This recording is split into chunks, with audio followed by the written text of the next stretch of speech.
Senior اداکار عدنان صدیقی گزشتہ ماہ کراچی سے لاہور جانے والی نجی ایئر لائن کی پرواز کے طوفان کی زد میں آنے کے بعد بال بال بچے۔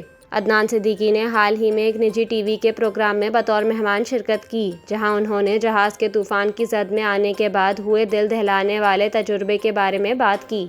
انہوں نے بتایا کہ مجھے موت کا ڈر نہیں، میں نے اسی وقت کلمہ پڑھ لیا تھا۔ مجھے اس وقت جو صرف ایک خیال آ رہا تھا وہ یہ تھا کہ اللہ تو نے میری موت اتنی تکلیف دہ لکھی ہے۔ اداکار نے مزید کہا کہ میں اتنی تکلیف دہ موت نہیں چاہتا، میں اپنے گھر میں بغیر کسی کو تکلیف دیے طبعی موت مرنا چاہتا ہوں۔ عدنان صدیقی نے کہا کہ میں اس وقت بس یہی دعا مانگ رہا تھا کہ یا اللہ مجھے اتنی تکلیف دہ موت نہ دے۔